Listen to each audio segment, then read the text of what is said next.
What's good, YouTube? It's your boy Mickal Naps, aka Mr. Napper. And today, video, man, we got New Orleans dad, you know what I'm saying, killed the man responsible for taking his kid's life. If you guys are new, man, make sure you hit that like button, sub and share, man. We're on the road to 800 subs. Yeah. That's really hard. We've learned yesterday's double homicide in Algiers took two children away from their mother, a brother and a sister. We've been watching it on TV, like I said, across the country, even here in New Orleans, but now it's us. So that's the numbing part. To them. He loved his sister, you know, and he loves his family. And that's probably why he was in that spot on that day. O'Neill says it was Johnson's older sister, 25-year-old Brianna, driving the car, and a fellow car senior in the back seat along with raises concerns about the snowball effect of crime. It comes after a murder suspect out on bond was killed as he was heading to Hollis Carter faced charges in the murders of a Carr high school student and his sister last March. Then when they heard everybody turn, and when they turned, they saw a gentleman standing out with his rifle pointing in the Even car. the attorney representing the deceased victim now called it street justice. See, I want to know why the person killed the brother and the sister. Is there a reason, like, what happened there? Like, were there a suspect of a murder they witnessed? And they thought they were gonna snitch, or what? Like, what's like the point? What's like the plot behind the person killing potentially an innocent brother and sister? Because you really never know, but I don't know. And he's absolutely right. Even though Brianna Brown was the target of the shooting, her brother was murdered, and his acquaintance who was there was also wounded. Shows the collateral damage. Shots went off within. So his sister was the target. Okay, but I want to know, why was his sister the target to be killed? I want to know why. And then the brother got killed just because he was with his sister and he loved his sister so much. I don't know, why was she like, you know, saying a target? Moments, the lady who was the driver, she fell out the car. She was hurt. She couldn't feel her legs. And then from that point, they called the police. She kept saying, "My baby, he's in the car. Checking, is he okay?" They didn't tell her that he had transitioned or he deceased. They just went on and sent her to the hospital. The judge was more focused on the offender than on the public safety aspects that the law requires. And we see more collateral damage, more victims involved in this. And this becomes a never-ending snowballing cycle of violence that we see. And that's one of the things the criminal justice system, if they drill down, if they do their due diligence, they can reduce the potential. That's crazy, man. That's crazy. And my baby's okay in the back, and then it said transition to deceased. That's sad, man.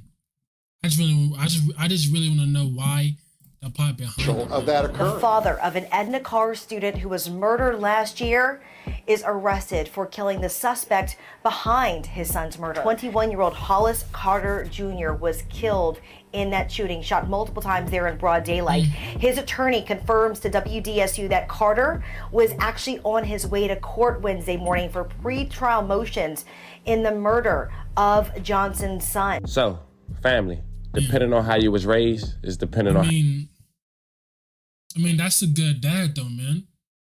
And RIP to the person that the dad killed the suspect that probably murdered his kids. But I mean, that's a dad. At the end of the day, that was his kids, man. And you killed his two kids, bro. And it looks like his son really was a ball player, bro. You never know. He could have made it to the league, but his life got taken short. Like I said again, why are us black people killing each other over for what? What's the point? Y'all letting the government brainwash y'all into killing each other. Why? Why are we doing this to each other? I don't understand. Why are we killing each other? For what? Just because you bang this set and he bangs that set? Just because he throws up this gang sign and you throw up that gang sign? Like, bro, why are we killing each other? Y'all in the government get into your head and do all this. Bro, if we down in the hood We're supposed to come together and get out of it together. Like, why? Because you're poor and they're poor, you have to steal and rob them? Why? Why don't y'all work together to get out of poverty and be better? Like, I don't understand. So he's gonna say keep on killing each other? Why? For what? Why? I don't understand why we keep on killing each other for what? This doesn't make it. Y'all sitting there letting the government get to our head and brainwash y'all to kill each other. Why? I don't understand why. Just don't understand, bro. I don't get it. How you gonna give me this answer? But I got a quick question before we stop. If you're a parent and the person that's held responsible for taking your child's life is still free, what would you do? Well, today we're gonna discuss what a New Orleans dad did, because a New Orleans dad has been recently charged for being the man responsible for taking out the life of the guy who was held responsible for taking out his kid's life. Fam, we're gonna cover it all. But before we get into this one, remember, I don't give you no angle. I just give you the story. So with that being said, make sure you like, comment, and subscribe. And we're gonna jump right to it. So, we gotta head to New Orleans and discuss a bittersweet scenario. The story can be complex as details run dating back to 2016 all the way to 2022. But I'm gonna do my best to give a detailed, quick time frame for each scenario. So let's start back to 2016, where a female named Breonna Brown, 21 at the time, had got in some trouble. Authorities accused Breonna of taking the life of a teenager in Denham Springs over a petty debt. Now, before we disclose any information about what happened or why another person's life was taken, it was a young lady. And I'm not going to disclose her information because she was a minor. May she rest in peace. This young lady was found near a dumpster in an apartment complex in New Orleans. She appeared to be hit 4 times. When authorities got to her, she was found laying in that dumpster, bro. She was shot 4 times. Next to a dumpster on the east side in New Orleans. But check this out, family. According to authorities, they found footage of a video surveillance showing a young lady who lost her life driving her car with 2 unknown suspects in the car with her. But a few hours later, detectives had found the car, and it was reportedly lit up in flames. It wasn't until a week later after this incident where authorities got in the phone records of the person who was later deceased. And according to authorities, they say the victim had been texting the person who allegedly been held responsible for taking her life. According to authorities, they say the person who lost her life been trading drugs for jewelry, but the jewelry was stolen. And the lady confessed that she had stolen drugs from a woman she called B and her brother. According to authorities, in text messages, the alleged person who lost her life expressed that she felt that B was going to take her life, and she wanted to let her friend know that if something happened to her, that is why. Someone from the family of the young lady who lost her. It really just sounds like she knew that something was going to happen to her. See, that's the one thing about life, bro. Sometimes it's like, sometimes you just have that feeling that you know something is going to happen, and then eventually it does, bro. It's just sad in the world, bro, that, like I said again, our own kind of people is killing this. Like, we're the same skin color. We bleed the same. Like, when we're sitting there killing each other, bro. I don't get it, bro. Don't understand. How come we can't be like how Martin Luther King and them was living back in the 60s and all that, and they would come together and marching together? That's how we are strong. I promise you, that's how we are strong together. Why do you think every time when you're marching, remember during the George Floyd thing, right? We're sitting there marching, right? Why do you think they have the police there and they put tear gas to break us up? I promise you, bro. It's not because they're scared for their life. No, it's because what we pretend to. I promise you, when black people come together and unite as one, we are stronger together than apart. When we're stronger together, it's hard to break us apart. That's why when the Martin Luther King thing, when they were marching down to Selma and all that, that's why the police in there doing tear gas and beating them. Not because they're scared of us, bro. It's because they fear of what we can become. And why fear of what? Because look, the government, all the white people up there, they know who we are. I'm talking about they know who we are and who we are capable of. But we don't know what we are capable of. We don't know who we are. We don't know none of that. Man? The life provided. But it's not going to stop because we're going to keep on cleaning each other. Authorities with the telephone number and an Instagram account named for B. The detective said she quickly discovered that B was brown, a connection she confirmed when an unnamed acquaintance quick Brown's photo out of a lineup. With Brown identified as a prime suspect, detectives laid a trap. Officers stopped her outside her apartment above a strip club in the 600 block of Ivor Street in French Quarter on the night of August 4th. And according to authorities, after detectives had searched her home, they found lots of drugs and also a scale. Brown was booked on 2 drug counts, and 2 days later, Norman signed a warrant for her arrest on second-degree murder count. According to detectives, the main evidence used against her was the cell phone conversation, and also in a shoebox inside Brown's home was a .38 caliber that matched the shell casing on the scene that took out the life of the young lady that was found next to the dumpster. Now, during this, Brown had ended up posting a $400,000 bail. As that trial get thrown away due to evidence, 4 years later, she ended up getting accused of selling a gun with her younger brother, who was 18 at the time, in the back seat alongside his girlfriend. Her younger brother was a high school senior, 18, star football player, and also had dreams of joining the Navy when he graduated. Khalid Johnson was in the back seat of that transaction alongside his girlfriend with a seatbelt on during this transaction. Well, unfortunately, he lost his life, and thank God his girlfriend ended up surviving. But Oh, he was in the back of the car? Oh, damn. Wait, what? So are they siblings or am I also, the other confused. person that lost their life was Breonna Brown, leaving both siblings deceased on the scene. Breonna and Salib had 2 different dads. Salib dad Oh, so they're siblings? Wait, so they're both siblings, but they have different dads? Oh, okay. is the guy that was actually married to his mom and was also the stepdad of Breonna. Well, apparently it was just one child that's hard, and now 2 children. Yeah, that's really hard. We've learned yesterday's double homicide in Algiers took 2 children away from their mother, a brother and a sister. Good evening, I'm Kim Holden. And I'm Shelley Brown. The shooting yesterday afternoon also injured another high school senior. This happened at an apartment complex on Tullis Drive in Algiers. Caitlin Rust spoke to the family of the 18-year-old who was killed less than a month away from his graduation.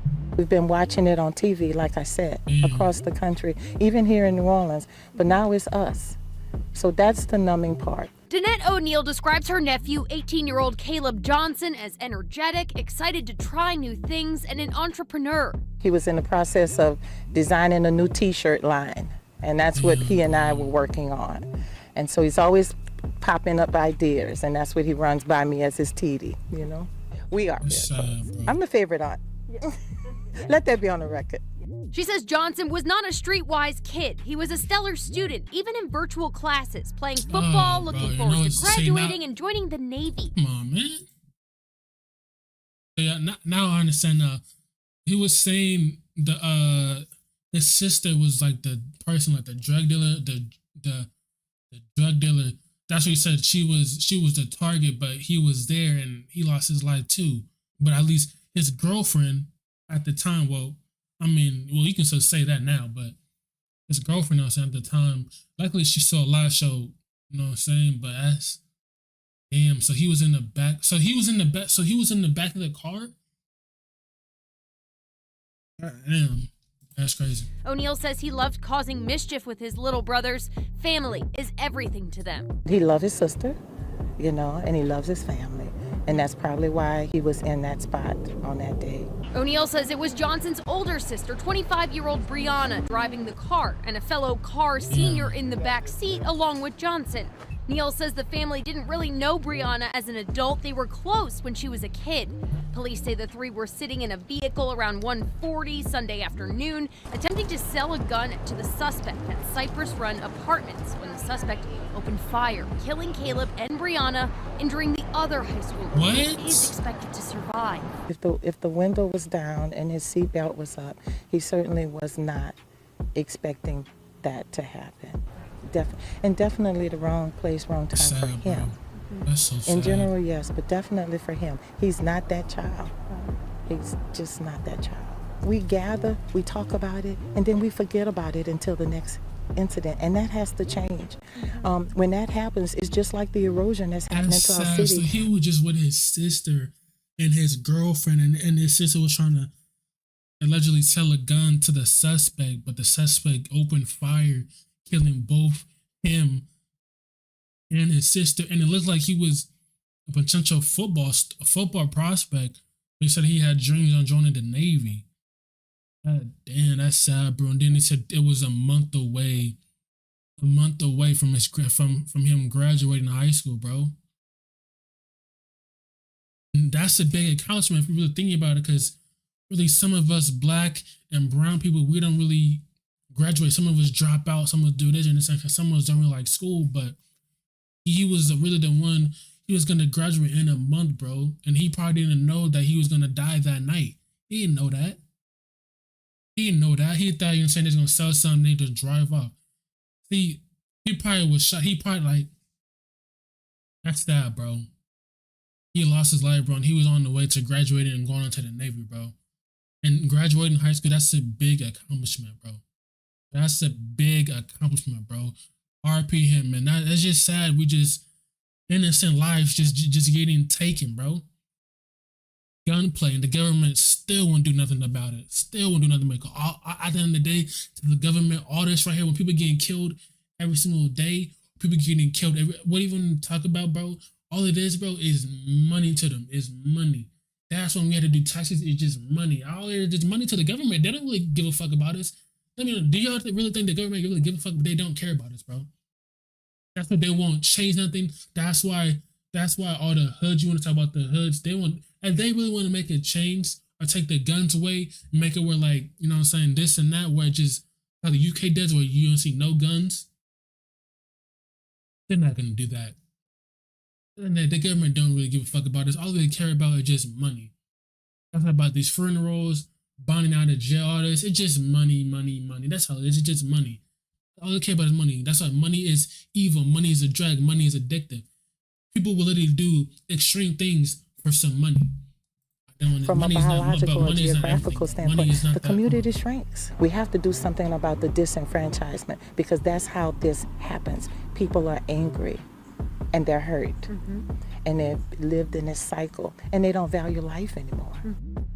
Johnson's family wants to thank Carr High School and those who have lent them invaluable support. O'Neill asked the city to pray for them and the others who have been impacted by gun violence. Shelley? All right, Caitlin, thank you. Staff and faculty at Edna Carr High School say Johnson was an exceptional young man with a bright future. He was less than a month away from walking across the stage and getting his high school diploma. Johnson played football, was on the homecoming court, and had plans to join the Navy after graduation. Carr's assistant principal says what they lost in Johnson can never be replaced. His memory will never be lost upon us, because we know to always say his name. And we will hold on to his family in these halls. But we just want him to be remembered as a scholar here at Carr, as a young man that had potential. He was going to make a mark on this world. And so we will always remember him as such. The Inspired NOLA Charter School CEO explained that in the 7 years he's held his position, he's attended a student's funeral every year due to gun violence. He called it a trend that needs to end. And the person that was held responsible for this murder was 21-year-old Hollins Collin. And even though detectives had clear evidence that Hollins was the guy that took out the... See, at least they're saying good words about it, because sometimes, you know how this world is, bro, they start saying negative things about you when you were just a good kid. But, you know what I'm saying? See, he was a good kid, bro. He was attending students' funerals, bro, and he said it's a trend that's got to stop, and it really does.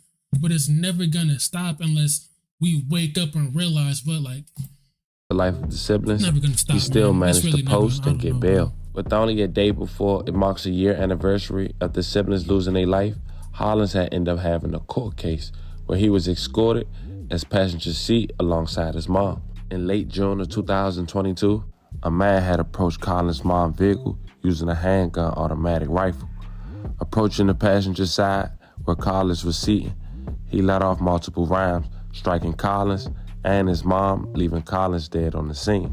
And the person who authorities claim responsible for taking the life of Hollins and striking his mom was the father of the two siblings who lost their life only a year prior to this date. and what some call street justice. 47-year-old Bookio was held responsible for taking the life of the man who took the life of his son and his stepdaughter. Dog raises concerns about the snowball effect of crime. It comes after a murder suspect out on bond was killed as he was heading to court. Hollis Carter faced charges in the murders of a Carr High School student and his sister last March. Rob Messon has the story. 21-year-old Hollis Carter was... I mean, what do you expect, man? As a father, man, you want to do to protect your family, and sometimes, and you can tell he was mad, bro. You can just tell, bro, taking his 2 kids away from him in this world when he can't even see them no more, bro. Now he's locked up for killing the murder suspect that killed his 2 kids. Promise you right now, he probably don't regret that. He probably don't. Maybe now he probably don't, but maybe like in the future, because sometimes I'm saying when people like, he probably won't forgive the person. I'm saying that could the person that killed his 2 kids are dead now. He's dead now, but like once he sits in jail, and because he's not getting out, we all know that. He probably may forgive him, but he's not gonna forget what he did to his 2 kids. If you guys really get what I mean, like shot to death Wednesday morning in front of a place that has trained hundreds of ministers. Then when they heard it, everybody turned. And when they turned, they saw a gentleman standing out with his rifle pointing in the car. Carter was out on bond in spite of being charged with 2 counts of second-degree murder for the March 2021 deaths of 18-year-old Carr High student Caleb Johnson and his 25-year-old sister Brianna Brown, who was killed wearing an ankle monitor. She was released from jail in spite of a manslaughter guilty verdict, which was thrown out because it was rendered by a non-unanimous jury. Even the attorney representing the deceased victim now called it street justice. And he's absolutely right. Rafael Goyeneche is among those who question whether Hollis Carter should have been out on bond at all. In addition to 2 second-degree murder charges, 2 second-degree murder charges, attempted second-degree murder, obstructed of justice, illegal carrying of a weapon. And they gave him bond?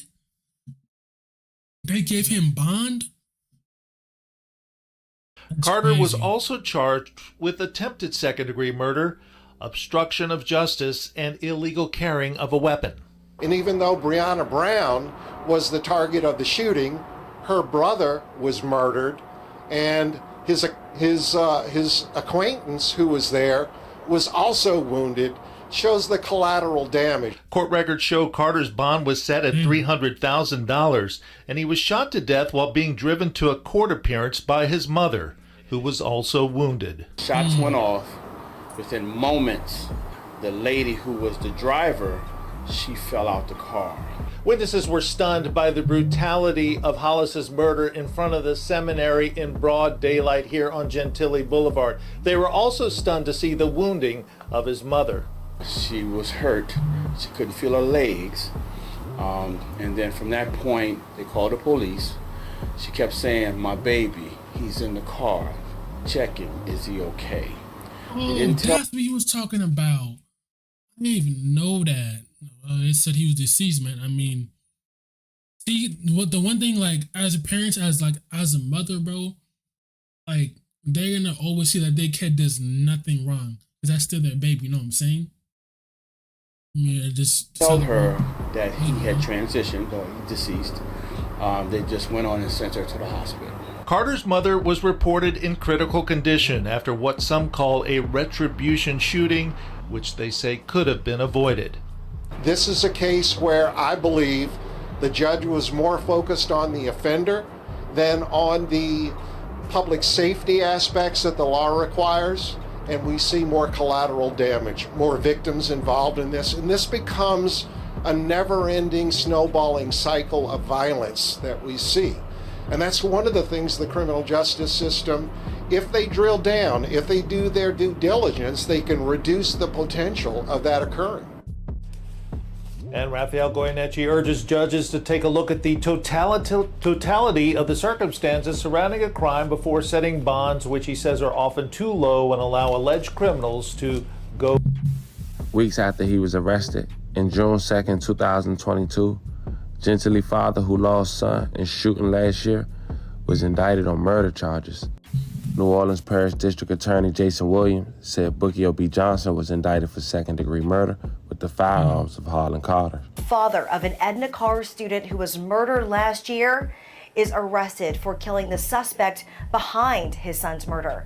This morning, police arrested Bookie O.B. Johnson here for that deadly double shooting in Gentilly Wednesday that left a man dead and a woman critically injured. Again, this happening Wednesday morning at the intersection of Chef Mentor Highway and Providence Place. 21-year-old Hollis Carter Jr. was killed in that shooting, shot multiple times there in broad daylight. His attorney confirms to WDSU that Carter was actually on his way to court Wednesday morning for pre-trial motions in the murder of Johnson's son. Now, after... I mean, what do you expect, bro? The Manchester killed the father's son and daughter. But didn't they say they had different dad? What? Hold on. Interviewing Johnson at his home, that's when they took him in. Caleb Johnson and his stepsister were both shot and killed last March near Cypress Run Apartments in Algiers. His obituary listing Bookie O as his father. His girlfriend also shot in that shooting. Monday would actually mark the anniversary of Caleb's killing. So, family, and I'm gonna ask a poll. With all that being said, before we continue though, let's send a prayer and also condolences to anyone affected by these alleged crimes that took place during these serious events.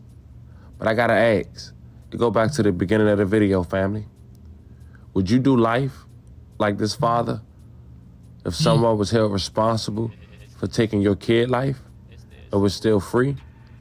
And would you possibly put yourself at risk for losing your life as well? It's a tough question. For me, it's a no-brainer. But y'all get in the comments and let me know how y'all feel about this one. That was the story of a New Orleans man. Hey man, let me know what y'all think and about the video down below, down in the comments, man. What would you do? If a murder suspect killed your two kids or killed your kid, would you do life for it? Would you do life? Would you do life? Or would you risk losing your life? Which one, or would you just leave it alone? Y'all let me know down in the comments down below, man.